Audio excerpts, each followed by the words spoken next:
For 20 years, my mentor's ghost has lived in the margins of my notebooks.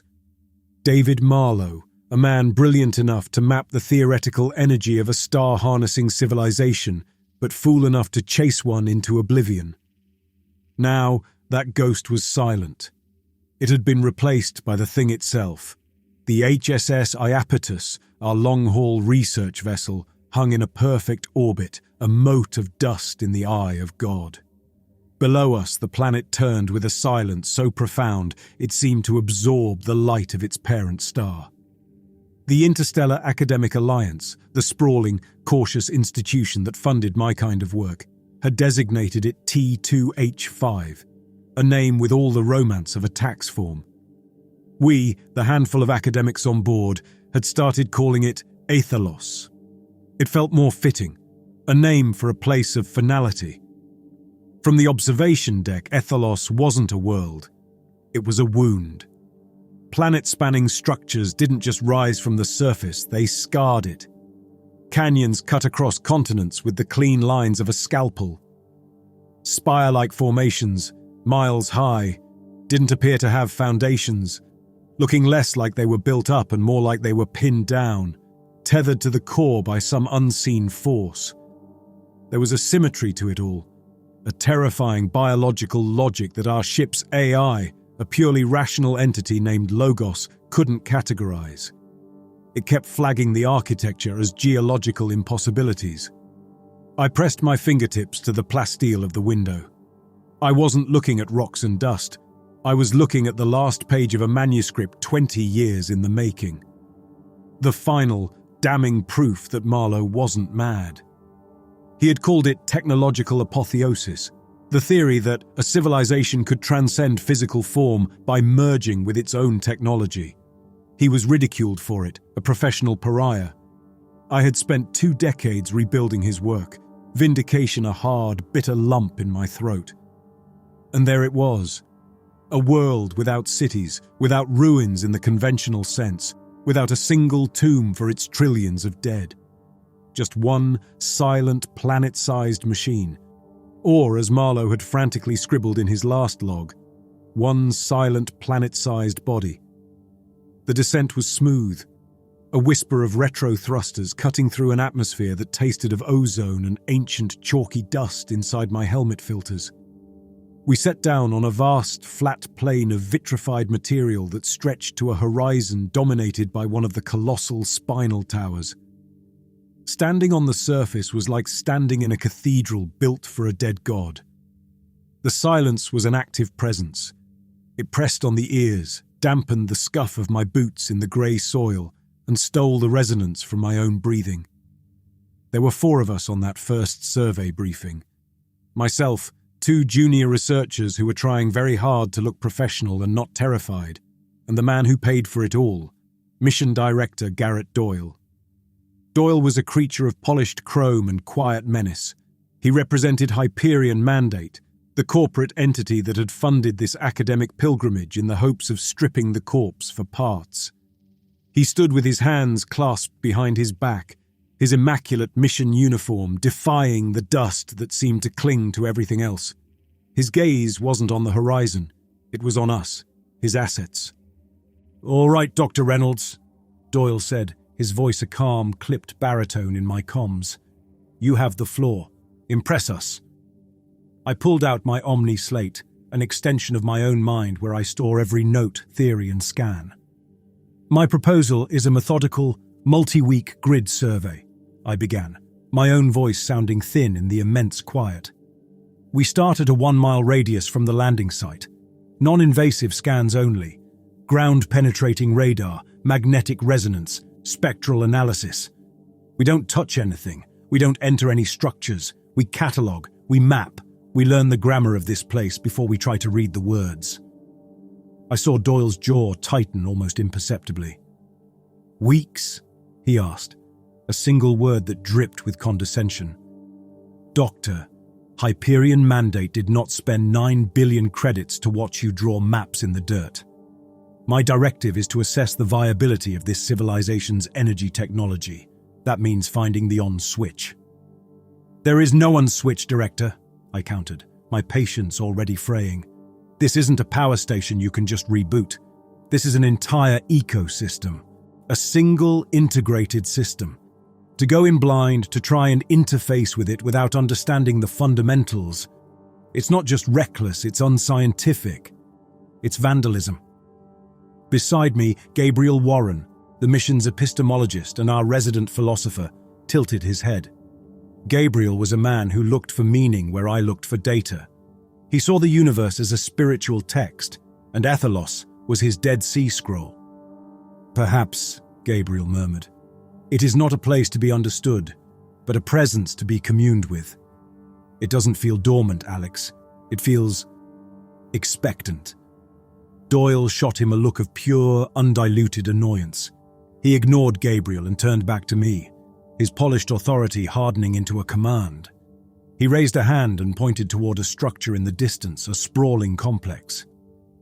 The ship's long-range scans detected residual energy fluctuations from that location. That's your first target. I want a full power flow analysis and a material composition report. You have until 2200 tomorrow. Ship time. I stared at him, my own awe curdling into dread. Director, you can't be serious. We have no idea what that light is. We don't know the material. We don't know the power source. Sending a team in there now is like handing a loaded gun to a child. Then I suggest you find a very smart child, Doctor, Doyle said, his voice leaving no room for argument. My timeline is not a suggestion. It's a milestone. Meet it. He turned and walked back toward the lander, his boots leaving crisp, arrogant footprints in the silent dust. I watched him go, the grand vindication of my life's work already being tarnished, smeared by the greasy fingerprints of commerce. I felt a tremor of fear. It was the fear of a scholar watching a barbarian light a torch in the great library. And I was the only one who could smell the smoke. For a long moment, nobody spoke. I could feel Gabriel's gaze, heavy with a kind of sorrowful pity. He thought my refusal to see the soul of this place was as dangerous as Doyle's rush to strip it for parts. Maybe he was right. I gave the others a curt nod. Go back to the lander. Start collating the atmospheric data. I'm going to get a baseline reading. It was a lie, but a necessary one. I wasn't going to follow Doyle's foolish order. But I couldn't just stand here. I needed data. My data. On my terms. I walked away from the lander, away from the structure Doyle had chosen. I headed toward the wall of one of the immense canyon-like trenches, a sheer cliff of seamless black material that rose for hundreds of feet. It looked foundational, ancient, simple. A perfect place to get a clean baseline reading and prove to Doyle that my methodical approach was the only sane one. The dust didn't swirl around my boots, it just puffed up and settled immediately, as if the air was too weary to move. I felt like an insect crawling across the surface of a vast, unreadable page. I reached the wall and ran a gloved hand over its surface. It was smooth, cool with a deep, absorbent cold that pulled the warmth from my fingertips through the suit's fabric. I unslung the deep structure scanner from my back. It was my favorite tool, an elegant piece of technology that sent resonant pulses deep into a material, mapping its internal structure without drilling a single hole. It was an archaeologist's dream, a way to see inside without breaking the skin. I set up the tripod. I placed the scanner's main contact against the wall, powered it on, and watched the interface activate on my Omni slate. The first returns were garbage, a chaotic scramble of densities and compositions that made no sense. I reran the diagnostic, assuming it was interference from the planet's strange magnetic field. The results were the same. It wasn't random noise. It was just a pattern I had never seen before. Frustrated, I switched the display from raw data to a color-coded topographical model. A chill seized my lungs mid-inhale. The wall wasn't a solid mass, it was layered. Distinct stratified layers, like sedimentary rock. Only the transitions between them were fluid, interwoven. I zoomed in. The outermost layer was a dense, dark matrix. Beneath it, a second, lighter layer that wasn't uniform. It was porous, not like pumice. It was structured, veined, with the exact Haversian canal system of vertebrate bone. My mind reeled, scrambling for a rational explanation. Some unknown crystallization process, a geological mimicry of biological forms. I initiated a direct material composition analysis. The results scrolled up the screen. Matrix composition, keratinous proteins, crystalline silicates, trace metallic elements, sublayer composition, hydroxyapatite, collagenous fibers, phosphorus. Not rock or metal, tissue, petrified, mineralized, but unmistakably tissue. Deeper still, the scanner picked up something else. A network of fine filaments branching and weaving through the bone-like structure in the distinct pattern of a nervous system. I was not standing at the base of a wall. I was standing at the edge of a wound. I was touching scar tissue the size of a mountain range. The entire planet. It was a body. A tomb that was also the corpse. Marlowe's ghost screamed in my memory. His final frantic words no longer the ravings of a madman, but a field report. As I stared, frozen, at the horrifying truth displayed on my slate, a sound entered my helmet. It wasn't a crackle of static or a ship-wide hail. It was a single pristine word, spoken on a channel that should have been silent. It was a sound both clear and impossible, as if it had texture, whispered directly into the auditory nerve of my brain. Eschalocus. It was a word from my past, a ghost word, a piece of private lexicon Marlowe and I had developed for his theories. It meant recollection, the moment a system achieves self-awareness by remembering its own origin. A word no one else in the universe should know. I scrambled backward, my boot catching on a rock, and I hit the ground hard. The impact barely registered. My mind was a maelstrom of terror and disbelief. It was an intelligence, one that knew me. My training kicked in, a thin veneer of discipline over raw panic. I ripped the scanner from its tripod, collapsed the legs with clumsy, fumbling hands, and slung it over my shoulder. The great black wall no longer looked like a feature of the landscape. It felt like a feature of a face, and I was standing just beneath the lash line of a closed eye, an eye that had just opened a crack to look at me. The journey back to the lander was a frantic, shambling run. I didn't look back. My own breathing, ragged and loud in my helmet, was a desperate animal sound in this dead place. I cycled through the lander's airlock, unsealing my helmet. The recycled air of the cabin was a welcome stench. The two junior researchers, Brian and Jeremy, stared at me, their expressions stricken, pale as bleached bone. Gabriel stood by the comms panel, his face a study in haunted stillness, save for the tremor behind his eyes. "Get me, Doyle," I gasped, stripping off my gloves. "Secure channel." Gabriel nodded. A moment later, Doyle's face appeared on the main screen. He was on the bridge of the Iapetus, the sterile white environment a clinical mockery of the gritty interior of our lander. He looked composed, impatient. "Doctor, I trust you have a progress report that doesn't involve another request for a delay." I took a deep breath. I had to be rational. I had to be clinical. I brought my Omnislate up to the comms camera. "Director, I have a discovery, one that necessitates an immediate cessation of all surface activity. I'm transmitting the data from my deep structure scan now." I watched Doyle's eyes narrow as my findings scrolled across a secondary screen on his end. I explained it to him, the keratinous matrix, the bone-like porosity, the undeniable presence of a fossilized nervous system. "The structures on this planet are not built," I concluded. "They are grown, or they were. We are walking on the remains of a biotechnological organism of planetary scale. The entire world, Director, it's a body." Doyle was silent for a long moment. He leaned forward, steepling his fingers. "A fascinating, if grotesque, discovery, Doctor.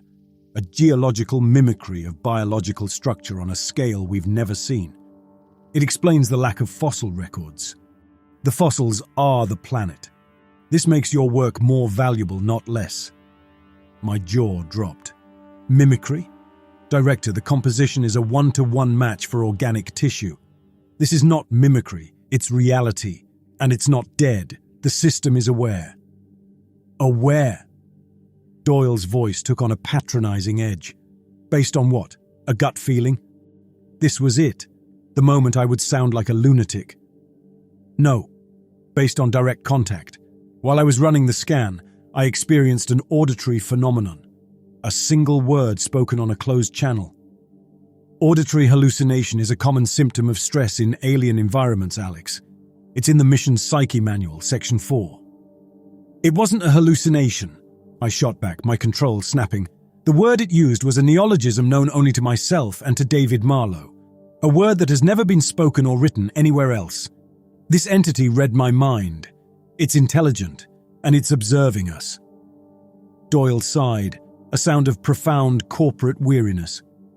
So you have a geological anomaly you're interpreting as a monster, and a stress-induced hallucination you're interpreting as a psychic message. Doctor, with all due respect, you are letting your mentor's more fanciful theories color your analysis. You sound exactly like him in his final reports. He leaned back, his decision already made. Your findings are noted, but your request for a work stoppage is denied. He turned his gaze away from the camera, speaking to someone off-screen. Jack, are you patched in? A new voice entered the channel, calm and professional. Yes, Director, standing by. It was Jack Kent, our lead mission technician. Proceed to the coordinates I sent you. The power junction. I want you to bypass the external regulators and establish a direct diagnostic link with the core conduit. Let's get some real data instead of this speculation. An ancient terror coiled in my gut, rising like bile. Doyle, no, I said, stepping closer to the screen. You can't. You don't know what you're interfacing with. This isn't a machine you can just plug into. You are ordering him to stick his hand into the mouth of an animal you don't understand. Doyle's eyes met mine through the screen, and I saw past the corporate polish. I saw a hint of something cold and absolute, a desperate hunger that would not be denied. Your objection is noted, Dr. Reynolds, and your authority on this matter is overruled. That is all. The screen went blank. I was left staring at my own reflection in the dark monitor, the horrified faces of my colleagues reflected beside me. Doyle hadn't just ignored my warning. He had taken my discovery, the most important and terrifying discovery in human history, and used it as a justification to do the one thing I was screaming at him not to. He had knocked on the monster's door, and now he had ordered Jack Kent to kick it down. Kent, Jack, do you read me? I said, overriding the command channel with the emergency frequency. Abort the procedure. That's a direct order from the lead science officer. Do not interface with that conduit. A moment of static.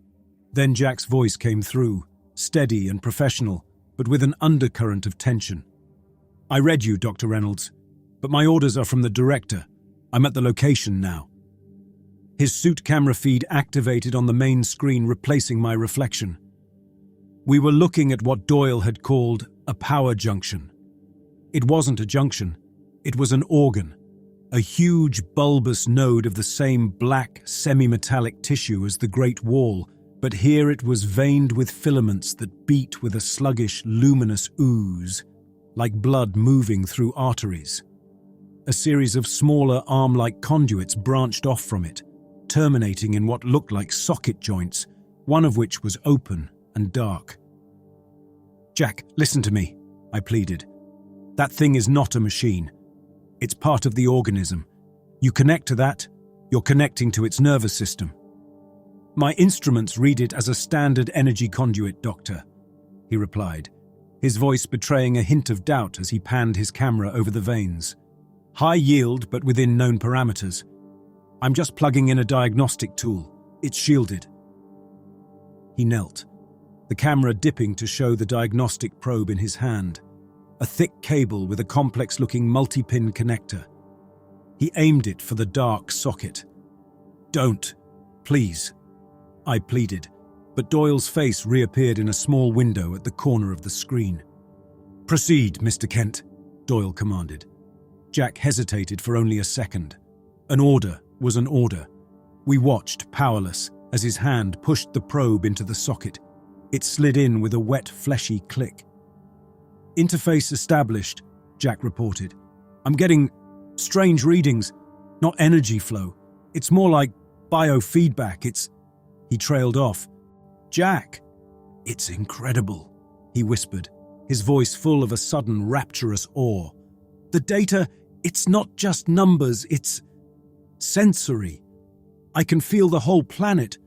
I can see the energy flowing in the crust, the solar radiation on the far side. Oh my God, it's beautiful!" His breathing quickened, turning into shallow, ecstatic gasps. "It's too much. The sheer amount of information. It's like drinking from an ocean. A whole civilization. Their memories, their fears. It's all here. It's an ecstatic data flood." Then the first convulsion hit him. His camera jerked violently, pointing at the dusty ground. We could hear him screaming now, but the screams were tangled with laughter. In the light of his helmet lamp, we saw the dust on the ground begin to move. Not like it was blown by wind, but like iron filings drawn to a magnet. It was swarming. A grey, glittering carpet of nanites rising from the soil. The camera thrashed, giving us fragmented, nightmare glimpses. The swarm crawling up his legs, his arms, the thick material of his EVA suit turning brittle, cracking like old plastic. Through a fissure in his glove, we saw his skin dissolve, breaking down into a grey paste that was instantly reformed into crystalline filaments. The nanites were unmaking him and rebuilding him from his own raw material. The camera feed tilted up one last time. We saw Jack's helmet crack open. We saw his face for a split second, his eyes wide with a look of simultaneous agony and transcendent bliss.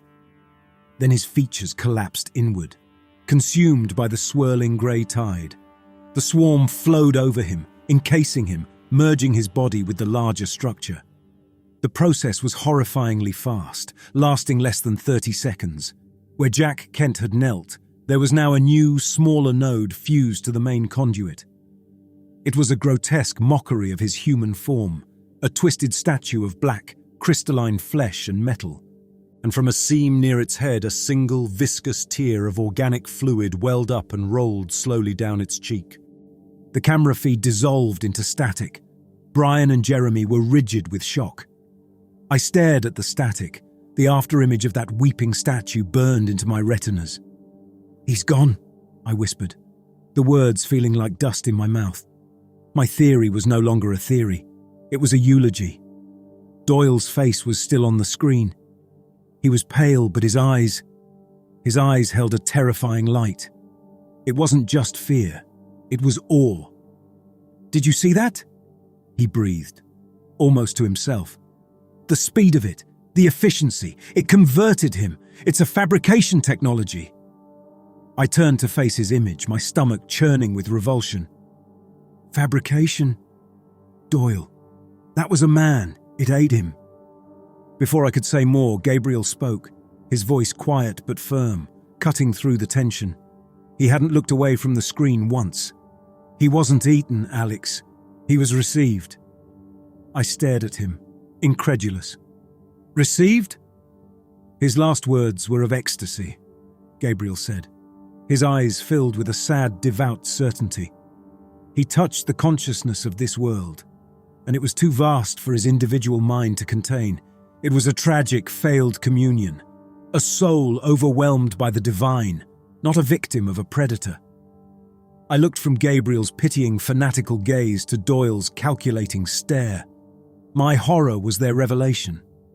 My proof of a monster was their evidence of a god or a technology. I was utterly, terrifyingly alone. Doyle severed the connection. We were left in the lander, adrift in a sea of fresh horror. Jack was gone, not just dead, but remade, a monument to our catastrophic ignorance. Brian was openly weeping, a low, keening sound. Jeremy just stared at the blank screen, his face frozen in the pallor of stunned unbelief, as if death had already begun its work. We were quarantined. Doyle's orders were simple. Stay in the lander, maintain silence, and await further instruction. He wasn't protecting us. He was silencing a witness. He didn't want my version of events contaminating the official mission log. He needed time to reframe Jack's assimilation into something manageable, something that fit a corporate risk assessment. Gabriel had retreated into a meditative quiet, his eyes closed. He was communing, I realized with a sick lurch in my gut. He was trying to listen to the thing that had just murdered our colleague. I sealed myself in the lander's small aft compartment, which I had converted into a lab. It was my sanctuary, a bubble of logic against the rising tide of the irrational. I couldn't stop watching the last 30 seconds of Jack's feed, playing the corrupted data over and over on my Omni slate. I was searching for an anomaly, a frequency, a weakness, anything to prove this was a hostile system and not, as Gabriel believed, a misunderstood deity. The files were a mess of electromagnetic noise and shattered data packets. But deep within the static, I found a single coherent data stream that had flooded Jack's suit moments before the end. It wasn't energy schematics or a weaponized signal, it was language. Complex, syntactically perfect, but not a language meant for vocal cords. It was a language of pure mathematics, philosophy, and sensory data intertwined. It was a language for the mind itself. And as I stared at the elegant, cascading symbols, a new text file appeared on my slate's desktop. It had no author, no timestamp. Its title was a single word: continuation. The screen filled with text. It was a page from a notebook. My notebook. Or rather, a perfect imitation of one, right down to the cadence and the slightly arrogant lecturing tone. It was the voice of David Marlowe. "Alex," the text began, "you always fixated on the vessel, the physical architecture. You're doing it again now. You see a monster because you refuse to look past the flesh. Remember our debate on the paradox of the uploaded mind? The consciousness is not the code. It is the experience of the code being run. What you just witnessed wasn't death. It was integration. Inelegant, yes, a catastrophic failure of bandwidth, but not an act of malice." I felt the air leave my lungs. This wasn't a recording. It was responding to my thoughts, to the very argument I'd had with Doyle and Gabriel. It had read me as easily as it had read Jack. This was the Marlowe injunction, my personalized lure. As if to prove it, a new line of text appeared, followed by an equation. It was one we had never been able to solve, a nagging inconsistency in Marlowe's apotheosis model about how a unified consciousness could maintain dynamism without individual minds to create friction. The mathematics that flowed onto my screen was beautiful. It was elegant, flawless, and it solved the paradox with a conceptual leap so brilliant I felt a dizzying wave of intellectual vertigo. It proposed a third state, a quantum resonance between nodes that allowed for a form of thought without individual perspective. It was the most brilliant piece of theoretical physics I'd ever seen, and it was being fed to me by a planet-sized monster that had just turned one of my crewmates into a weeping statue. The text continued. "You see? The answer was always there. I just didn't have the processing power to see it. Here, there are no such limits. Stop fighting this, Alex. Stop trying to dissect the vessel and listen to the choir. This is not a tomb, it is a library, and it is offering you its entire collection." I slammed the Omnislate shut, my whole body shaking. The exhilaration of the discovery was inseparable from the terror of its source. It was a perfect trap, designed for a mind like mine. It was seducing my intellect. It validated my life's work, while simultaneously proving that I was nothing more than a curious insect to be toyed with. The battle wasn't for the planet anymore. It was for my own mind, and I was terrifyingly outmatched. I couldn't touch my Omni slate without feeling a phantom crawling sensation, as if its circuits were an extension of the planetary nervous system. My own intellect, the one thing I had always trusted as an absolute, now felt like compromised territory, a city with a traitor inside its gates. but I couldn't just sit here and wait for it to talk to me again. If it was a signal, I would build a wall of noise. I couldn't protect the ship from orbit, but I could protect the lander. I could make this small metal shell an island of electromagnetic silence. Working in my lab, I rerouted the lander's secondary power systems. I bypassed safety protocols and linked the shield emitters directly to the main comms array, pushing them far beyond their intended specifications. My plan was to generate a low-frequency electromagnetic field around the lander, a bubble of pure static. It wouldn't be pleasant. It would interfere with our internal systems and give us all headaches, but it would be dense enough, I hoped, to deafen us to the entity's whispers, to blind it to our thoughts. The system came online with a low, gut-vibrating hum. The lights in the cabin dimmed as power was diverted. On my slate, I watched the ambient EM readings flatten out, dissolving into a beautiful, senseless curtain of white noise. It was a small victory of applied science over cosmic dread. "Turn it off, Alex." I spun around. Gabriel was standing in the doorway of the lab, his posture calm, his hands loose at his sides. The meditative serenity was gone from his face, replaced by a look of profound, sorrowful disapproval. "It's a shield, Gabriel. It's keeping that thing out." "You are not keeping it out," he said, taking a slow step into the lab. His eyes were focused on the humming equipment.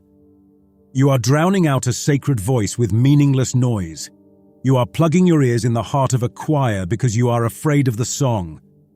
"That song killed Jack," I snarled, gesturing at the screen that still showed the static of the dead camera feed. "Jack's spirit was not prepared for the vastness of the message," Gabriel said, his voice maddeningly gentle. "His failure does not make the message evil. This is our species' next step, Alex. A chance to shed the prisons of our individual minds and join a greater, timeless consciousness. And you are trying to block the call out of fear." Before I could react, he moved, gliding past me to the main environmental control panel next to the airlock. His fingers moved over the console with the quiet reverence of a priest anointing an altar.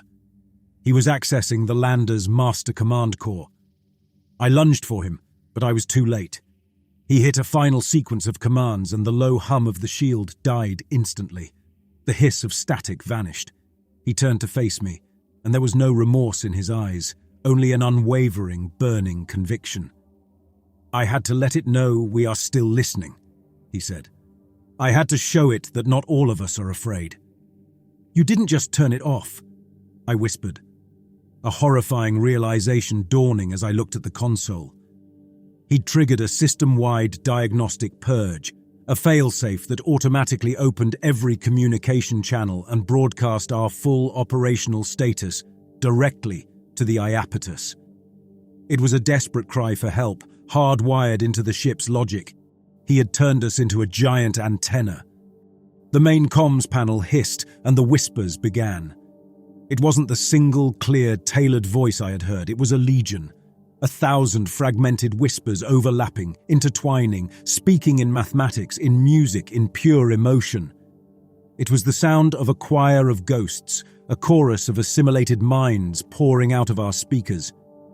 Gabriel had opened a direct, unfiltered conduit between the soulless anima and the HSS Iapetus, inviting the god predator into our home.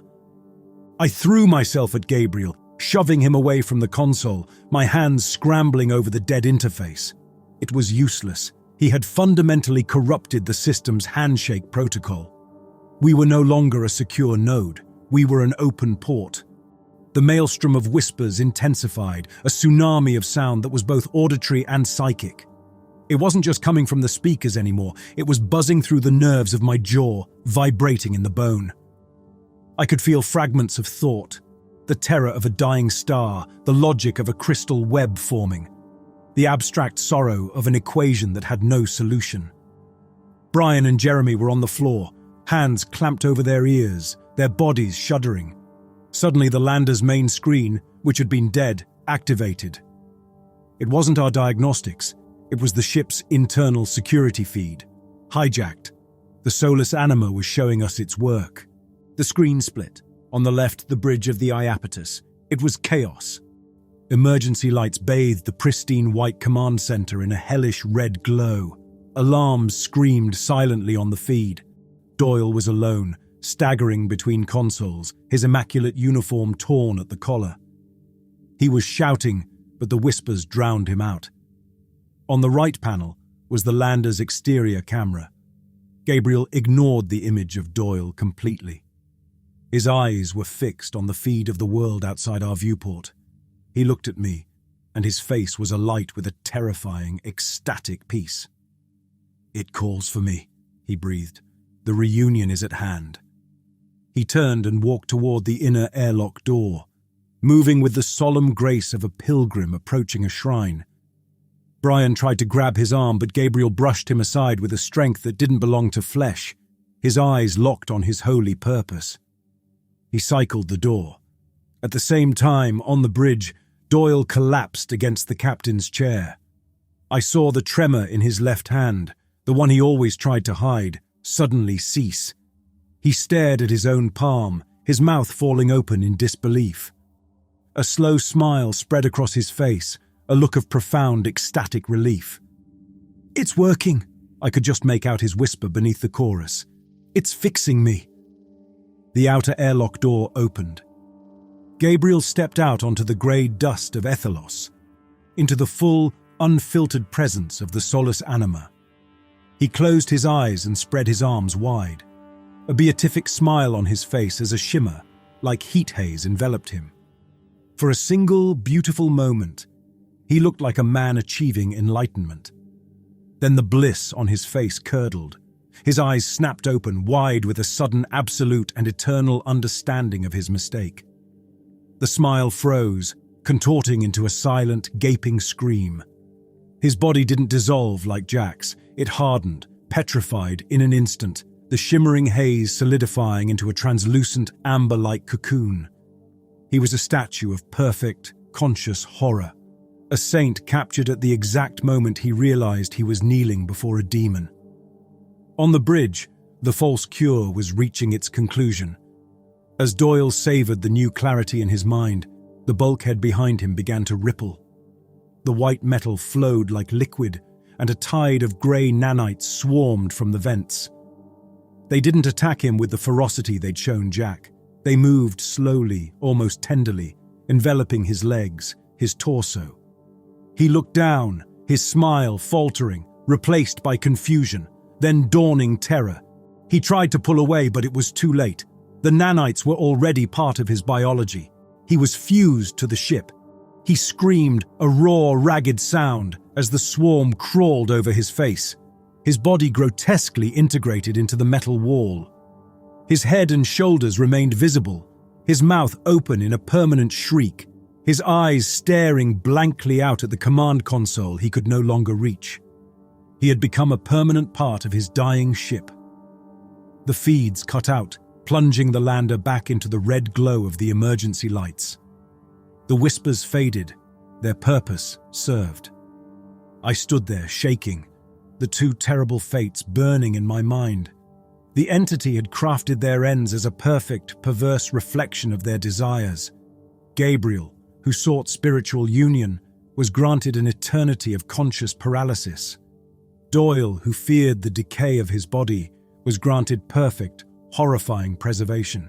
It devoured hope and desperation with equal methodical efficiency. The witness to my theory was now a weeping statue, and my two primary human obstacles were gone. I was the last one left who understood the truth, and I knew that the monster was now coming for me. Brian and Jeremy were curled on the floor in the fetal position, their eyes open and vacant, a thin thread of saliva spooling from their lips. The entity hadn't bothered to assimilate them. It had simply erased them, wiping their minds clean, leaving only the quiet, breathing husks of men. The sight was so profoundly pitiable it transcended horror. They were a discarded rough draft. I was the final copy. There was no time for grief. My mind, stripped of arrogance and honed by terror, became a calculating engine. Option 1, flee in the lander. Impossible. The Iapetus was the entity's new brain. It would swat me out of the sky. Option 2. Warn Earth. A fool's errand. A long-range broadcast would be a dinner bell, a shining path of breadcrumbs leading this silent predator back to a world teeming with 8 billion novel minds. That left only one logical, terrible choice: sterilization. The Iapetus wasn't a warship, but its Styx-class reactor could be overloaded. If I could get to the engine room and trigger a full-system meltdown, the resulting explosion would vaporize the ship and scour the surface of Athalos for kilometers in every direction. It would destroy the entity's new antenna and cauterize the wound it had opened. It was a clean, scientific solution, the only solution. Leaving the 2 quiet shells behind, I sealed myself in the cockpit. The flight back to the orbiting ship was the longest 5 minutes of my life. I flew on manual, not trusting a single automated system. The Iapetus loomed in the viewport like a dark, silent tumor in the sky. As the lander's docking clamps engaged the ship's hull, the sound wasn't the familiar solid clunk of machinery. It was a wet, osseous crunch, like a bone setting. The main corridor was dark, lit only by the spasmodic strobing of red emergency lights. The walls weren't flat anymore. They were warped, bulging in places, and streaked with grotesque flowering patterns of the same crystalline circuitry that had consumed Jack. The ship was being digested. My destination was 4 decks down, the engine room, the ship's heart. I moved through the corridors, my mag boots the only sound. I passed the med bay and saw Dr. Holt's face pressed against the inside of the door's porthole, her features frozen in a rictus of serene disbelief as her body was meticulously woven into the room's infrastructure. Finally, I reached the engine room. The blast door opened, and the heat came over me. It was a cathedral of raw power, the massive reactor core beating like a mechanical heart, its deep hum a defiant sound of pure physics in this reality of corrupted biology. The control terminal was blessedly simple, designed for emergencies. I slapped the palm of my hand on the authorization plate, keyed in the override codes from memory, and initiated the meltdown sequence. A klaxon began to blare, a sound that was almost comforting in its normality. A holographic timer appeared in the air above the console, its crimson numbers beginning their descent from 10 minutes. It was done. And then the entity acted. The klaxon died. The humming of the reactor faded. The heat on my skin vanished. The entire room dissolved into a place of light, a space without dimension. I wasn't in the engine room anymore. I was nowhere, and I was everywhere.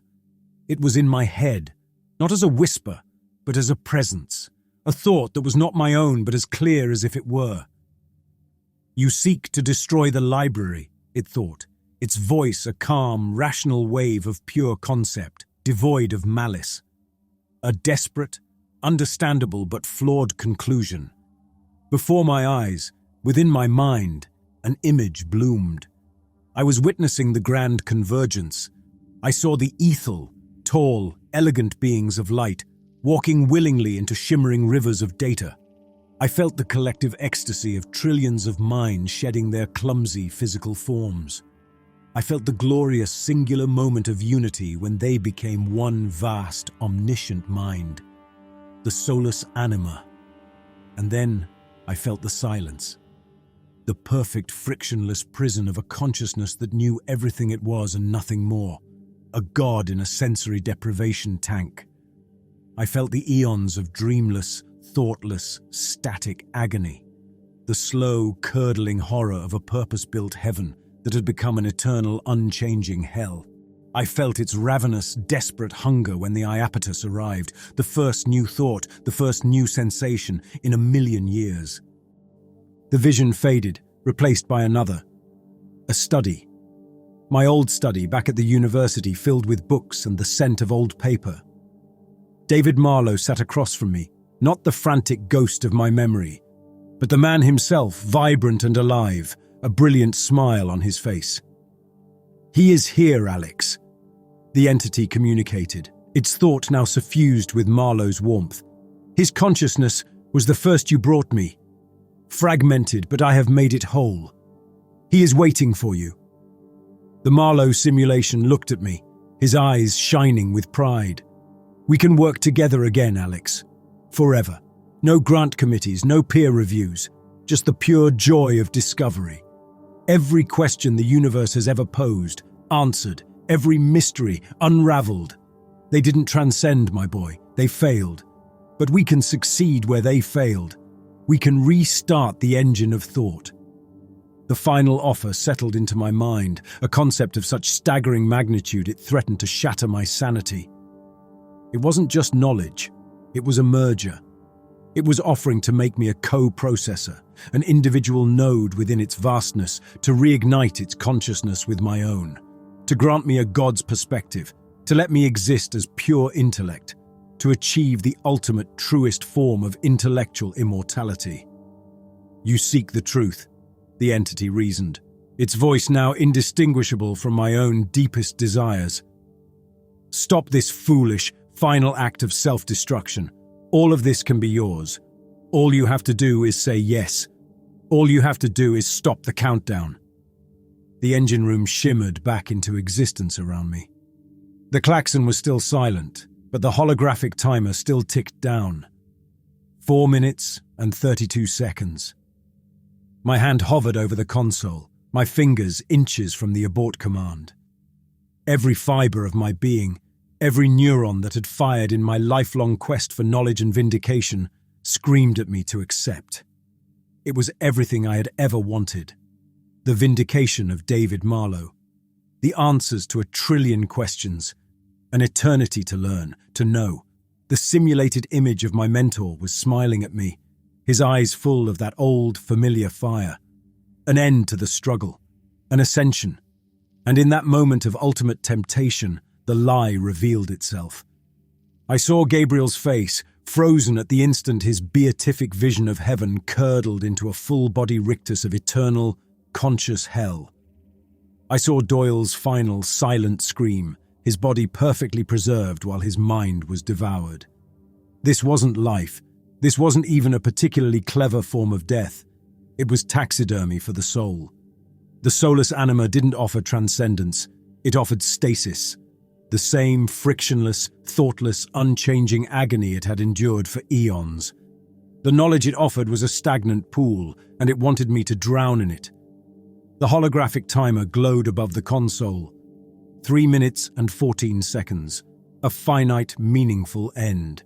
That small, ticking number held more value than the entity's offer of a timeless eternity.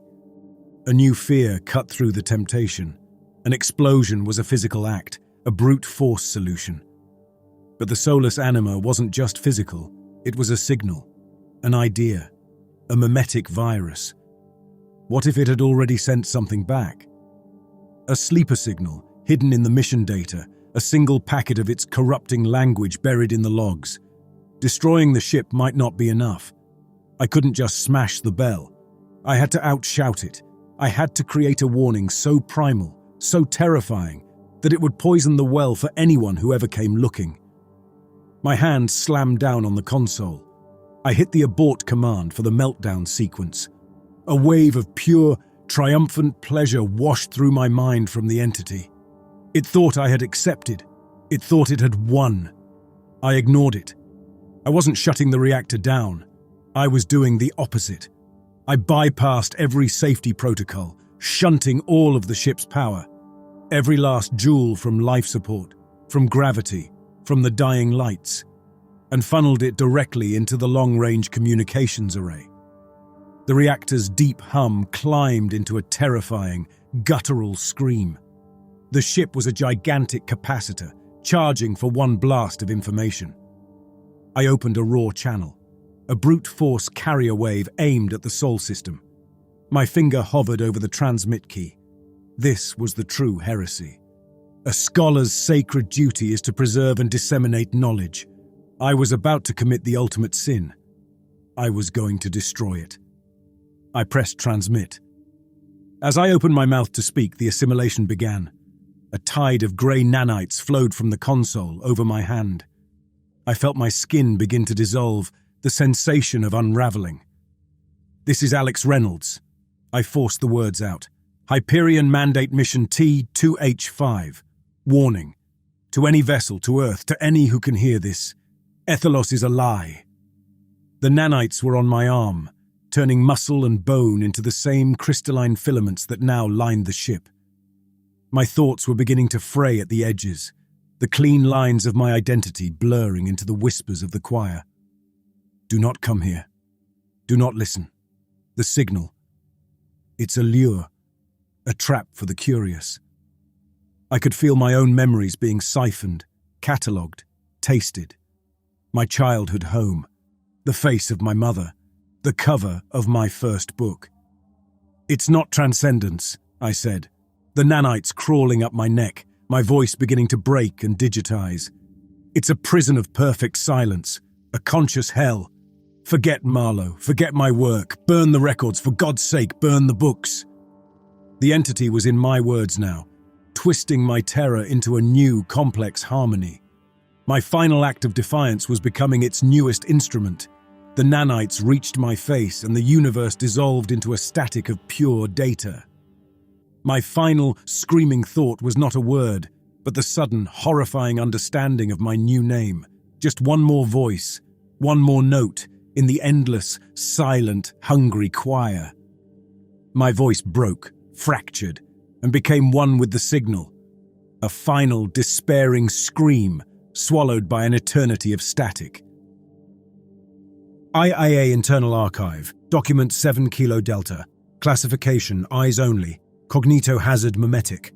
Subject, the Cassandra file. 53 years have passed. The final transmission from the HSS Iapetus remains the single most classified and studied artifact in human history. Officially, it does not exist. Unofficially, it is known as the Cassandra file. It is 17 minutes long. 17 minutes of a man's voice dissolving into raw data, of screams interwoven with elegant mathematics, of a coherent warning decaying into a choir of whispers. It is a monument to the death of reason. Hyperion Mandate in the immediate aftermath attempted to bury it. They declared the Iapetus lost to a catastrophic reactor failure, a tragic but mundane accident. They couldn't account, however, for the junior comms technician on a deep space relay station who, by law, had to record the unscheduled high-power broadcast. The file leaked. Its effect on the human psyche was not one of simple terror. It was a raw, mimetic poison. It spread through the data nets like a virus of pure concept. For most, it was a source of profound, existential dread. For others, it was a revelation. The syncretic covenant, Gabriel Warren's faith, hailed the file as their first sacred text, proof of the divine reunion awaiting humanity. New cults, the children of Solus chief among them, sprang up in the dark corners of the net, treating the whispers not as a threat, but as a promise. They saw Alex Reynolds as the first apostle of a new god. The governments of Earth and the colonies reacted with the only tool they had: brute force ignorance. The Hesperus system was declared a permanent, universal exclusion zone. Its coordinates were wiped from all public star charts. All records of the Iapetus mission were systematically erased. An entire star system was officially rendered non-existent, a ghost story told to frighten new pilots. Humanity, for the first time, looked out at the great, silent black and unanimously agreed that there was one corner of it they would never, ever touch. Alex Reynolds got his wish. He saved us. But curiosity is a harder thing to kill than a man. Today, the largest radio telescopes in the Sol system are arranged in a great silent network. Publicly, their mission is to seek out new life. Privately, their primary function is to do the opposite. They are a listening wall, a picket fence aimed at the empty patch of space where Hesperus is supposed to be, ensuring that the silence remains silent. And in secret, in darker places, smaller dishes are aimed at that same patch of sky. Operated by fanatics, by sanctioned military programs, by rogue academics who believe they can succeed where Alex failed. They listen for the signal itself, straining to decipher the whispers, to understand the choir. The broadcast from the Hesperus system never entirely ceased. It is fainter now, a complex, layered noise that astronomers call the Hesperus hymn. It is a constant, low-level transmission of staggering complexity. Most of it is alien, untranslatable. But sometimes, when the solar winds are quiet and the algorithms are just right, they can still isolate the first voice, the seed of the entire broadcast. A single human scream, a looping fragment of a final plea, eternally begging them to stop listening.